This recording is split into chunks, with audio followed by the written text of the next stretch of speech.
আসসালামু আলাইকুম। দর্শক, আজকে যে বিষয়টি নিয়ে আপনাদের সাথে আলোচনা করব সেটি হচ্ছে বেশি দুধের গাভী চেনার উপায় বা উন্নত জাতের গাভী চেনার উপায়, ভালো জাতের গাভী চেনার উপায়। যেটাই বলেন না কেন, আমাদেরকে খামার করতে হলে সঠিক গাভীটি নির্বাচন করতে হবে। সেটাই আজকের আলোচনার বিষয়। এটি ঘর থেকে বের করার উদ্দেশ্য ছিল খুব সুন্দর করে ভিডিও করব, কিন্তু এমন অবস্থা যে তাকে আসলে একটা জায়গাতে বেঁধে রাখা দায়ী, খুব লাফালাফি করতেছে। সেজন্য আবার ভিতরে নিয়ে চলে আসলাম। যে গাভীটি দেখা যাচ্ছে এই গাভীটি নিঃসন্দেহে একটি ভালো গাভী। 18-19 লিটার দুধ আমরা পেয়েছি। এটা প্রথম লেকটেশন আর কি, মানে একটা বাচ্চা দিয়েছে। এখন 7 মাসের প্রেগনেন্ট, শেষ পর্যায়ে চলে এসেছে। এখন কম দুধ দিচ্ছে। বকনাটা নেওয়া বাসাতে নিয়ে এসে আমাদের এখানে প্রেগনেন্ট হয়েছে। তারপরে একটি বাচ্চা হয়েছে। বাচ্চার বয়স এখন। ভালো গাভীর বেশ কিছু বৈশিষ্ট্য আছে, সেগুলো আমাদেরকে বুঝতে হবে এবং জানতে হবে।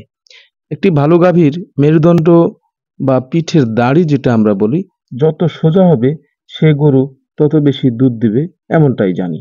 সামনের দিক থেকে পেছনের দিক অনেক বেশি চওড়া হবে, তাহলে বুঝবো যে এটি একটি ভালো জাতের গাভী।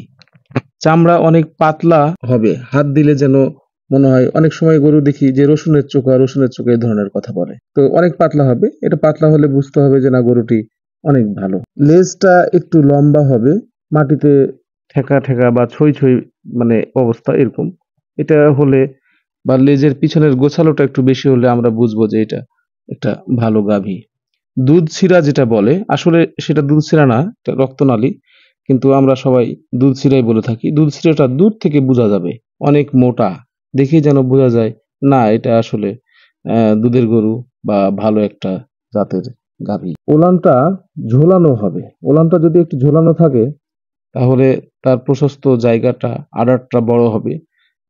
বোঝা যাবে যে না, আসলে এটা দুধের গাভী বা এখান থেকে বেশি দুধ পাবো। আসলে গরু দুধের খামার করতে হলে আপনাকে প্রচুর পরিমাণে ঘাস লাগাতে হবে। ঘাস যদি না থাকে তাহলে গাভীর খামারটা কেমন হয়?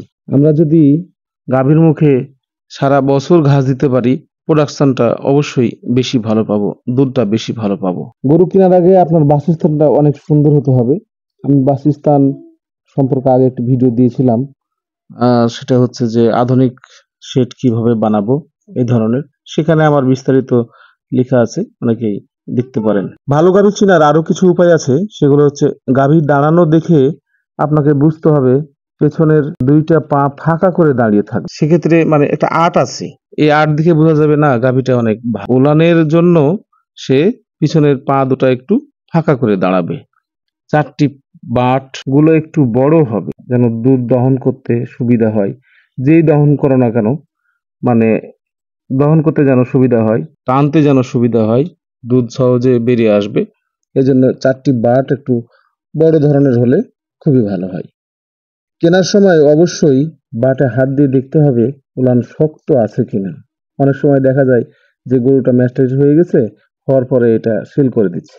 আপনি উলানে হাত দিলেন না বা অনলাইনে গরু কিনতেছেন, তখন এটা খেয়াল করেন নাই। সেক্ষেত্রে উলানে হাত দিয়ে গরু কিনা দেখে নেওয়া এটা অনেক ভালো। 4টি বাট দিয়ে দুধ আসছে কিনা অবশ্যই দেখতে হবে।